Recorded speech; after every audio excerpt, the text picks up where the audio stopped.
The worst part wasn't what he said. It was that he kept laughing after.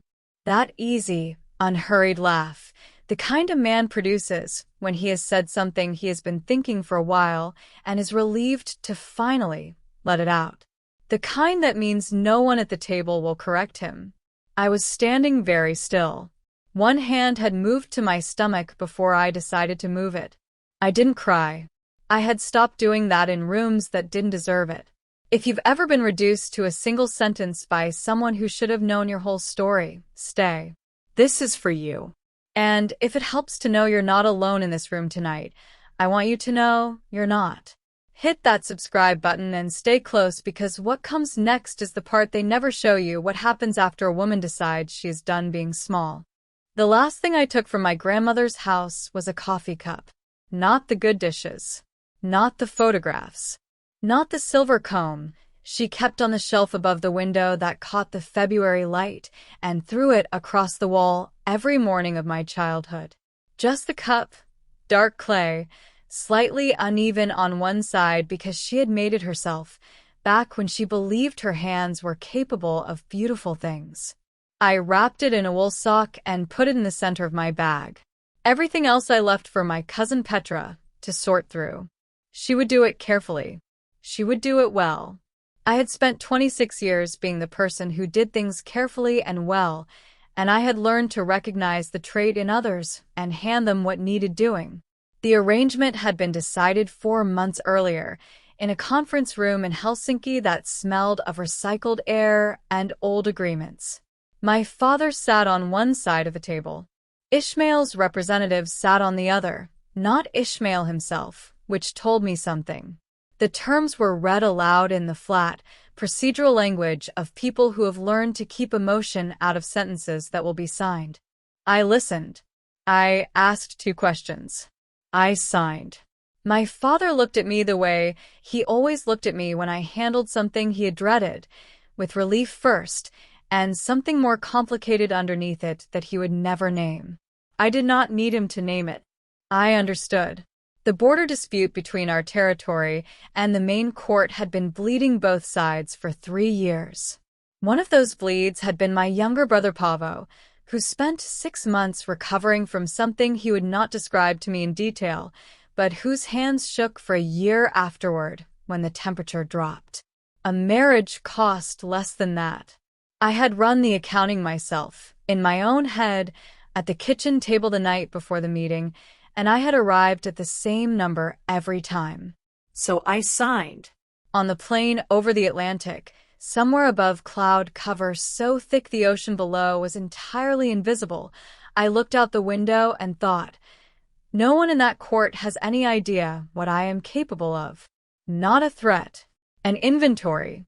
A woman taking stock before she walks into a room.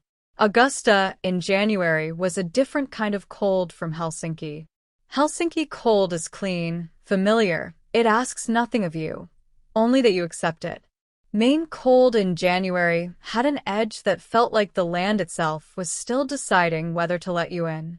The courthouse rose against bare trees, its stone dark with old moisture. Lights in the upper windows, the amber of rooms that had been lived in for centuries. Ishmael was waiting in the entrance hall. He was taller than I had expected from photographs. That was the first thing. The second was that he stood very still, not the stillness of a man who is nervous and holding it, but the stillness of someone for whom motion is a choice rather than a reflex. He shook my hand. He said my name correctly, which I noted because most people didn't bother. His eyes moved over me once, the way a careful reader moves over a document they have already been briefed on, looking not for information but for confirmation. A woman stood slightly behind him and to the left. She smiled first. She smiled before he did, which was the thing I noticed most. Hestia. Her voice was warm, perfectly calibrated. We're so glad you're here. I'm Mira. I manage most of the day-to-day operations of the court. Please, anything you need, I want you to feel at home. I thanked her. I meant it to sound sincere, and it did. Later, I would understand that sincerity was never going to be the issue between Mira and me. She was perfectly sincere. She was simply sincere about something other than what she was saying. The court seal ceremony happened 3 days after my arrival. A small room, formal witnesses, a bond that settled into my chest with the weight of, not the warmth I had been told to expect, but the particular gravity of a door closing in a new house.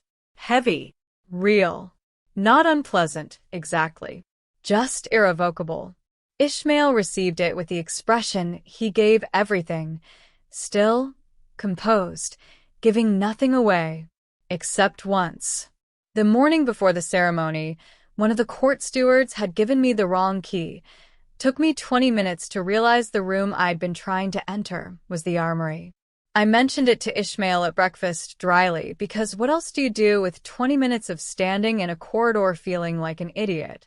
I said, I now know more about your weapons inventory than your financial records, which suggests someone has their priorities arranged in an interesting order. He looked at me across the table. For 1/2 second, less than that, a sliver, something moved in his face. Not a smile.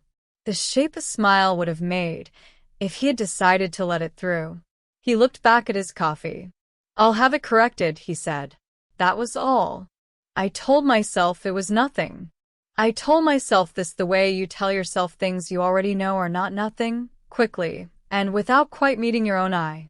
That night, I sat in the room that was now mine, technically ours, though he had not yet used it that way, and held my grandmother's cup, and did not let myself want anything specific enough to lose. Outside, the main cold pressed against the glass. I had the distinct feeling of having arrived somewhere I did not yet understand, and of understanding more than anyone in that building suspected. Both of those things were true. I set the cup on the nightstand. I turned out the light. I went to sleep the way I had always gone to sleep in difficult situations, on my side, jaw unclenched, hands open, ready for morning. Morning in the Augusta court came with a particular sound. Not birdsong, nothing so gentle. A low, procedural hum. Doors opening and closing in precise sequence. Footsteps that knew exactly where they were going. The distant sound of voices reporting things to other voices. A house that had been running itself for centuries and did not require anyone's assistance to continue. I lay still for a moment and listened to it. Then I got up. This was the first thing I understood about my life here. The court did not pause for adjustment. It was already in motion when I arrived, and it would absorb my presence the way a river absorbs a stone, closing smoothly over the place I occupied, the surface returning to its original shape within seconds. My job, as far as I could determine, was to be absorbed without causing ripples. I was not particularly good at that. The first court dinner was 3 days after the ceremony. Long table, old silver, candles that had been burning long enough to develop opinions.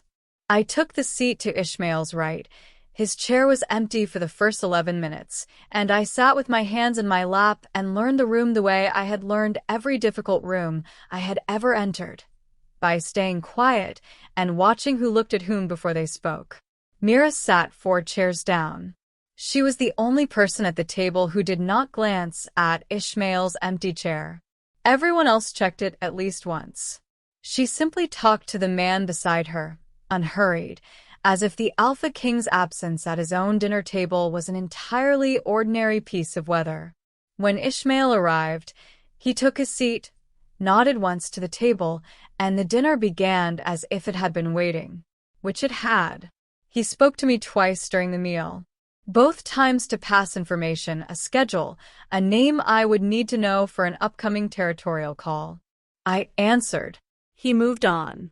The conversation had the texture of a briefing between 2 people who have agreed to be collegial. I ate my food. I was careful not to look at him more than the situation required. Across the table, A young man named Dex was explaining his theory about rogue incursions to the woman beside him with the total conviction of someone who had done perhaps 40% of the research needed to support that level of certainty. The woman, I didn't have her name yet, was listening with an expression of patient sufferance that suggested this was a frequent experience. To my left, a man called Tobias said nothing for the entire dinner. He ate steadily. He watched the doors.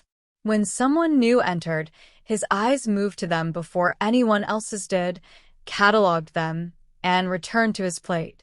He did this without any appearance of effort, the way breathing is effortless. Once he glanced at me, not with curiosity, with something more like acknowledgement, the brief, neutral recognition of one careful person by another. I held his gaze for a moment. Then we both looked away. After dinner, the court dispersed in small clusters. Mira appeared at my elbow with the smoothness of someone who had been positioning themselves for exactly this moment. I hope it wasn't too overwhelming, she said. There's always a lot happening in the first weeks. I want you to know, my door is genuinely open. Anything that would make the transition easier, I'm here for it. She meant every word. That was the thing that would take me the longest to understand. Mira was not performing warmth. She felt it. She simply felt it the way certain plants are warm, because warmth was useful to them. I appreciate that, I said. She touched my arm once, lightly, and moved away. I stood for a moment in the corridor after she left. The candles in the wall sconces had burned down since dinner, the light lower now, the shadows longer. Somewhere above me, a door closed. Ishmael's study, I had learned. He went there after most evenings and did not come out again. I went to the library. It was a room I had identified on the second day. High shelves, one deep chair near the fire, the particular smell of paper that has been kept dry for a very long time. I was not tired. I was the kind of not tired that has nowhere to put itself. I was reading or holding a book while thinking about other things, which is not the same, when the door opened. A woman came in carrying 2 books under one arm and a cup of tea she had clearly already started drinking. She stopped when she saw me. She did not look startled, exactly. She looked like someone revising a plan. She sat in the chair across the room. She opened one of her books. For 20 minutes, neither of us spoke. Then, without looking up, "You're reading that upside down." I looked at the book. I was not, in fact, reading it upside down. She was testing to see how I would respond. "I'm reading it in the original Finnish," I said. "It reads differently from this direction." She looked up then. A pause.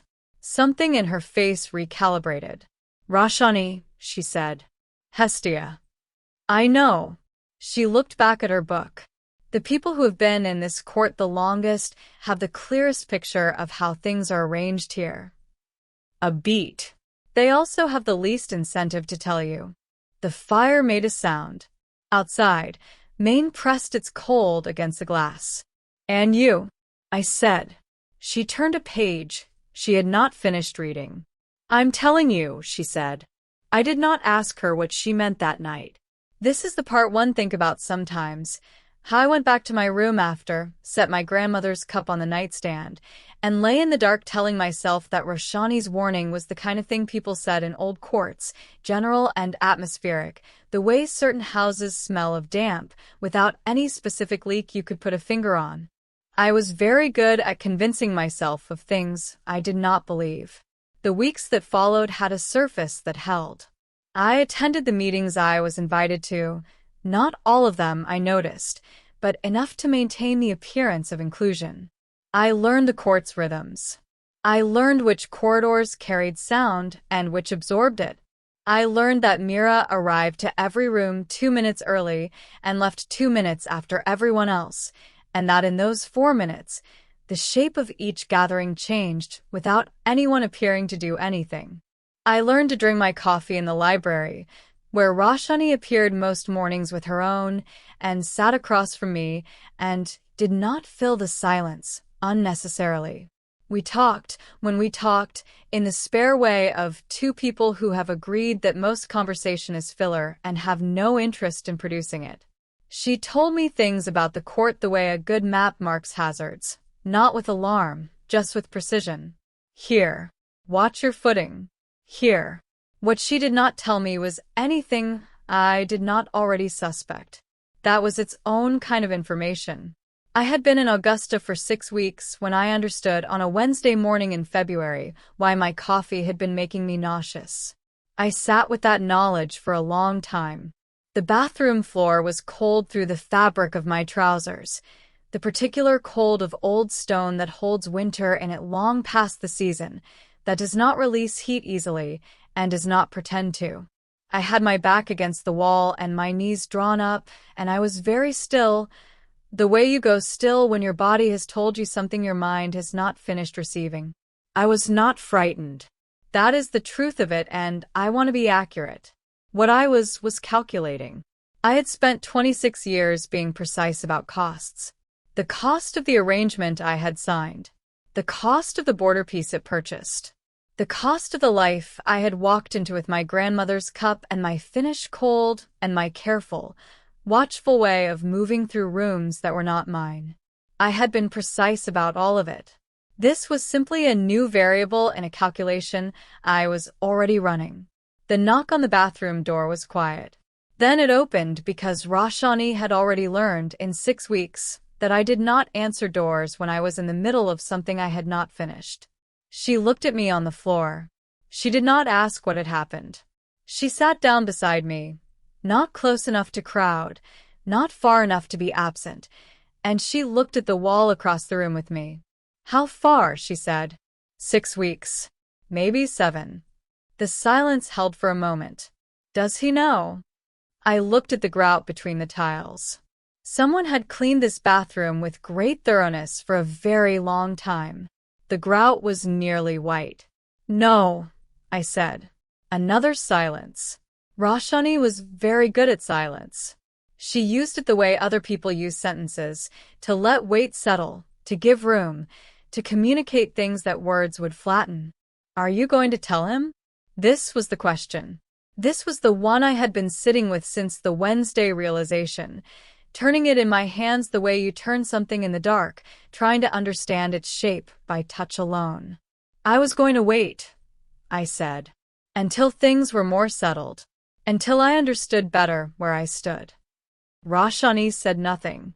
She did not agree, and she did not push back.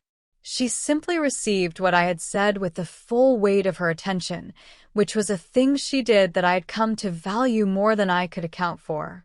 What I did not say, what I kept there on that cold floor for myself alone, was the other part of the calculation. The part that had been running quietly underneath everything else since I had arrived in that entrance hall and watched a woman smile before her king did. I knew what I was carrying, not just the child, the whole of it, the weight of a court that had decided who I was before I arrived, the bond settling in my chest like a door I had not chosen to open, the space between Ishmael and me that was not hostility, but something harder to name and harder to cross, a distance that had been built so carefully over so long that by the time I understood its dimensions, I could not find the place where it had started. I wanted to tell him. I had been telling him in my mind for 2 weeks, practicing the words, discarding them, finding better ones. I wanted to see his face when I said it.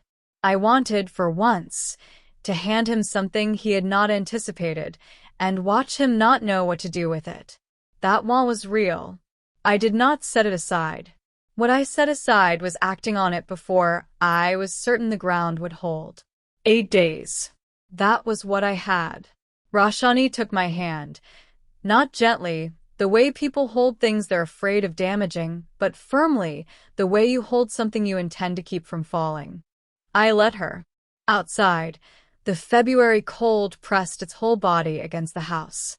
8 days is not very long. It is long enough to change your mind 4 times and return to the same answer each time, which is its own kind of certainty. It is long enough to rehearse a conversation until the words stop feeling like words and start feeling like objects you carry, heavy, real, something you are finally ready to set down. The celebration was for a territorial agreement. 3 months of negotiation resolved, signatures exchanged, the border council satisfied. The court had not hosted a formal gathering since my arrival, and the preparation for it had the particular quality of a house that had been waiting for permission to exhale. I dressed carefully that evening. Not for the celebration. For the conversation I was going to have after it. I had decided. I would watch for the moment Ishmael received the news about the agreement.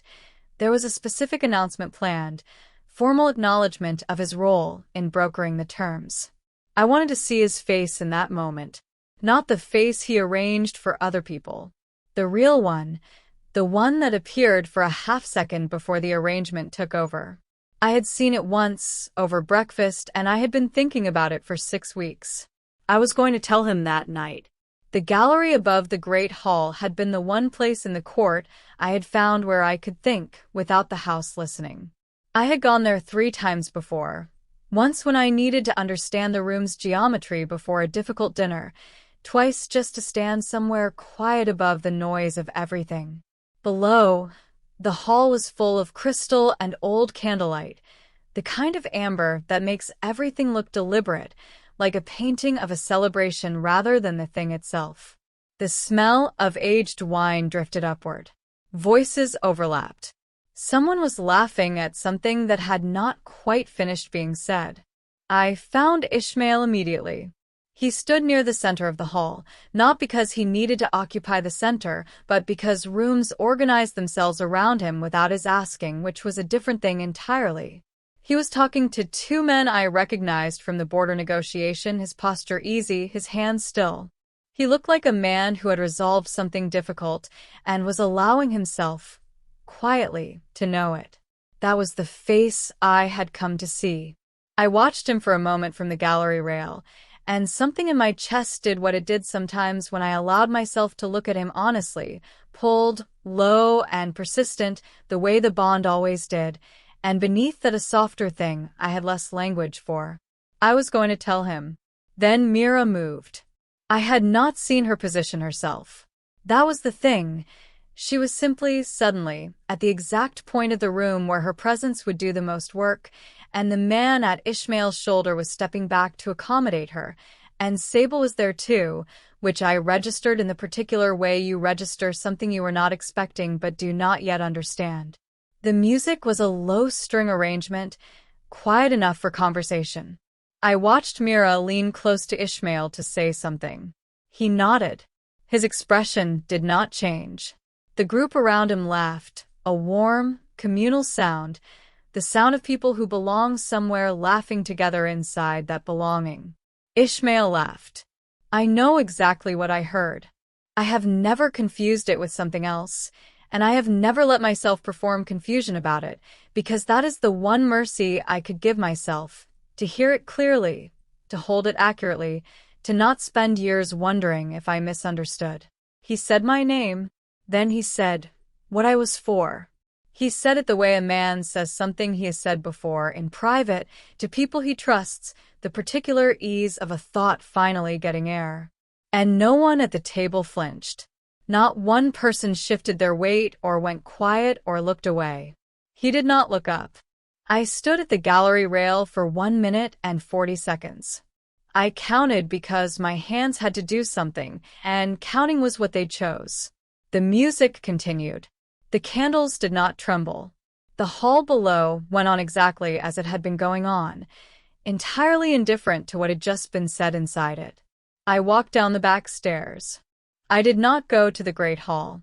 I went upstairs, to the room that was technically ours, and I sat on the edge of the bed in my good dress in the dark, and I thought, not about what he had said, but about what it meant to carry a child into a house where his father had just explained, to a laughing table, exactly what his mother was worth.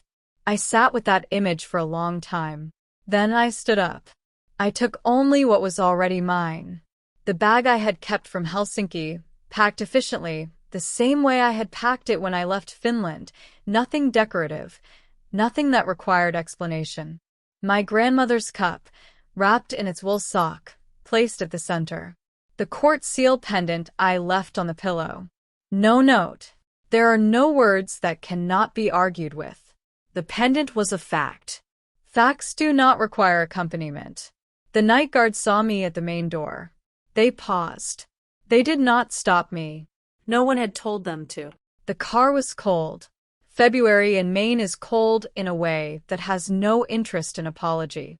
I drove south on roads I had memorized 3 weeks ago for no reason I had named to myself, though I understood now what that preparation had been. Somewhere on I-95, still in the dark, I noticed I was not crying. I noted this. I kept driving. The road held. Baton Rouge smelled like nothing I had ever lived near. Not unpleasant, just entirely foreign, the way a language sounds before you have any purchase on it. Warm even in February, the air with a weight to it that pressed against my skin differently from Maine cold, differently from Finnish cold, a new texture entirely. The city asked nothing of me. It had not been briefed on who I was. It did not know what I was supposed to be here, and in the first week, that anonymity was the only thing I was certain I needed. I rented an apartment on the 3rd floor of a building with a courtyard full of overgrown jasmine. The landlord, a man named Augustine who spoke with the patient precision of someone who had explained things many times and found patience more efficient than frustration, handed me the keys and said the hot water ran slow in the mornings and the neighbors on the 2nd floor kept unusual hours, but were quiet about it. I thanked him. I carried my bag up 3 flights. I set my grandmother's cup on the kitchen windowsill.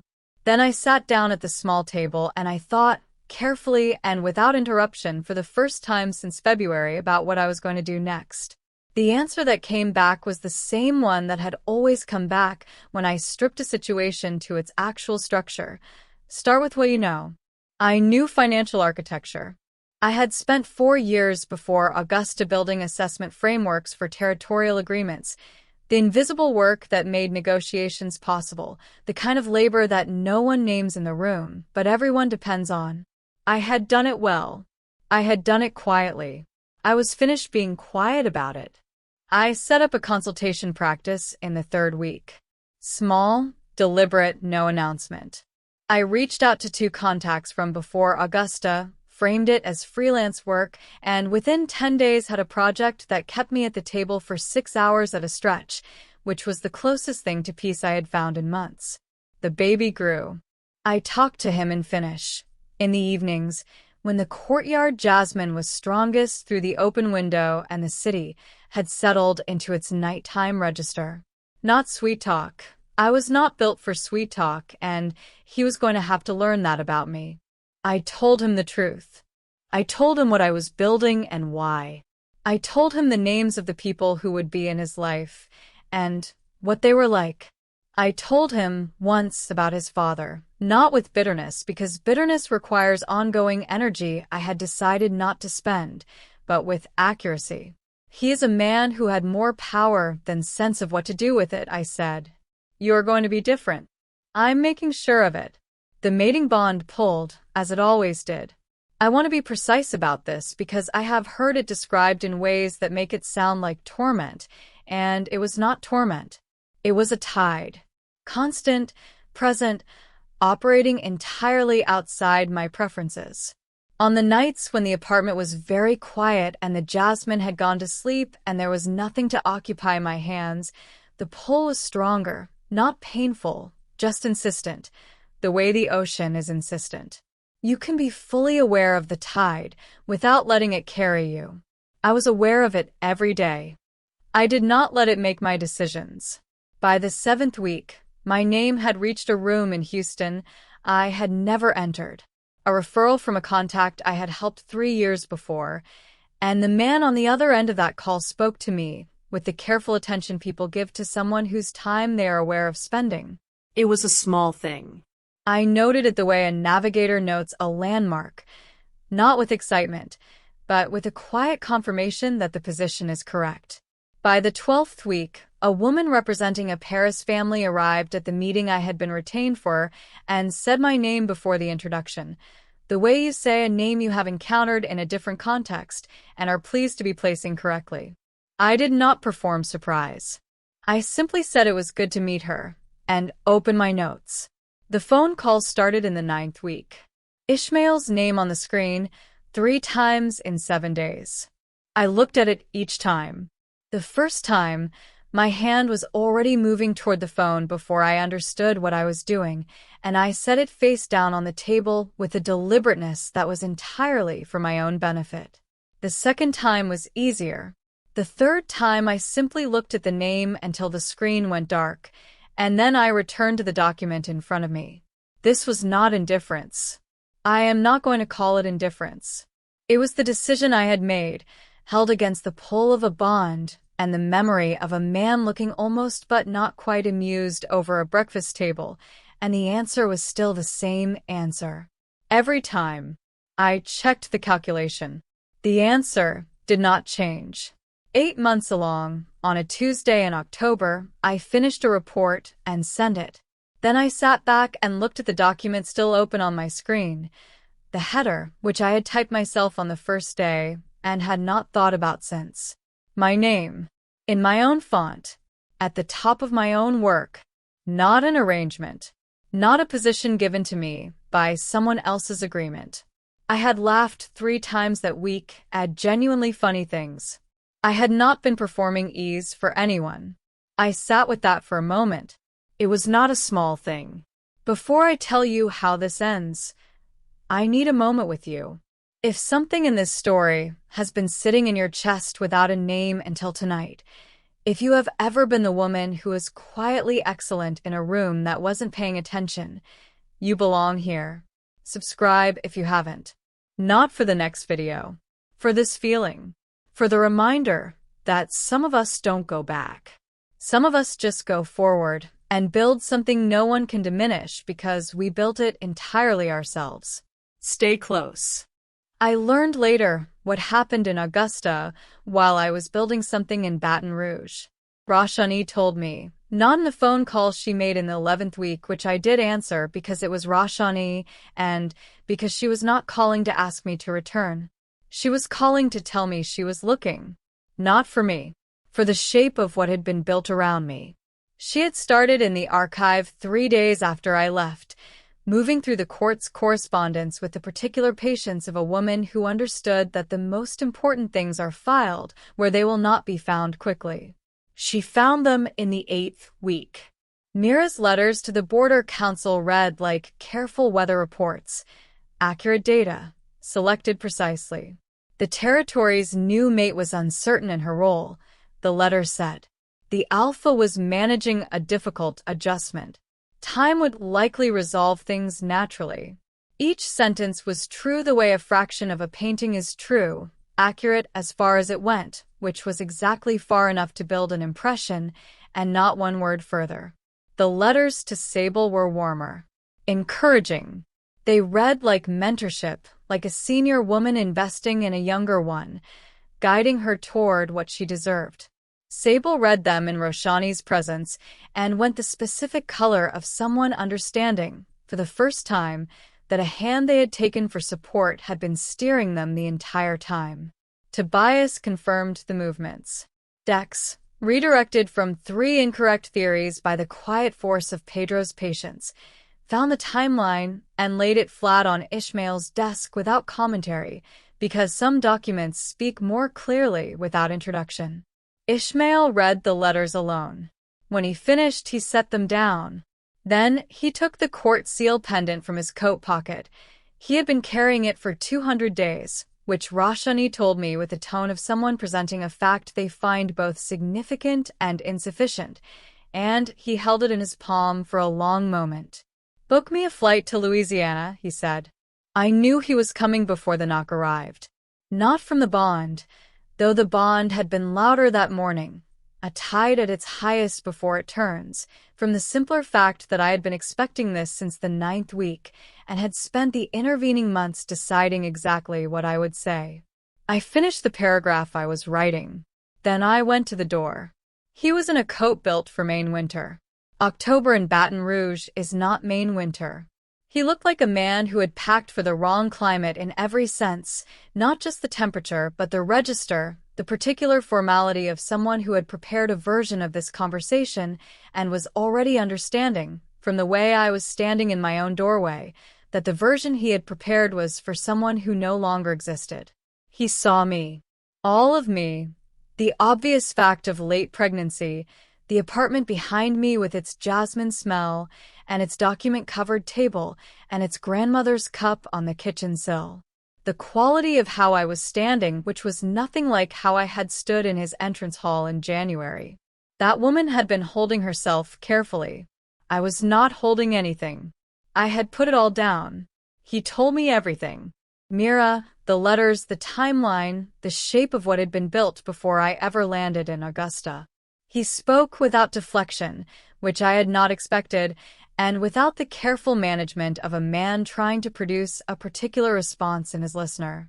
He was simply telling me the truth, and it was costing him something to do it, and I could see that, and I let it be what it was. When he finished, I was quiet for a moment. "I believe you," I said. "All of it."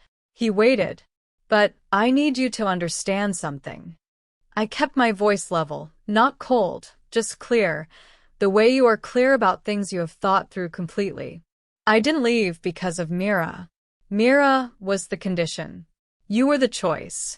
You heard what she needed you to hear because the ground had been prepared for it. I understand that now.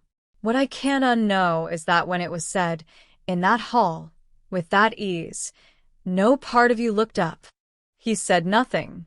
"I am not the woman who arrived in your court in January," I said. "The version of me that Mira was measuring when she decided I was manageable, she's gone. I'm not coming back to a room designed for her." The courtyard jasmine was very present in the air between us. The October heat pressed in from outside, indifferent. He stood there for a long moment, not arguing, not reaching for another approach, just present, understanding something in real time that had no good place to land. Then, as he turned, "When I arrived," I said, "the first week, I said something small at breakfast. I didn't think you were listening." He stopped. "I was listening," he said. The words came out different from anything he had said before, smaller, stripped of every layer he usually kept between himself and what he actually meant. "I have thought about that moment every day since you left." I stopped myself from responding, and I have not forgiven myself for it once. I looked at him for a long moment. "I know," I said. "That's the saddest part." I closed the door. Gently. The latch caught with a sound no louder than a breath. I stood on my side of it, one hand against the wood. Then I turned and went back to my table. Seth arrived on a Tuesday in late November, loud and outraged, luminous in the specific way of people who enter the world with no interest in being managed. Roshani placed him in my arms and stepped back with the expression of a woman who is going to carry this moment for the rest of a very long life. Outside the room, in the corridor, Ishmael stood. Tobias had told him. He had come. He did not knock. He stood on the other side of a door he had not been invited through, in a corridor that was not his, in a city he had traveled to twice now and understood he did not have a claim on, and he waited, the way people wait when waiting is the only honest thing left to do. I looked down at Seth. He had my coloring. He had already, impossibly, in these first minutes, his father's jaw, that particular set of it, and I saw this and I did not flinch. I touched his face. "Hei," I said in Finnish. "Minä olen puhunut sinulle jo jonkin aikaa. Sinä tulet olemaan merkittävä. Minä pidän siitä huolen." Hello. I have been talking to you for a while. You are going to be extraordinary.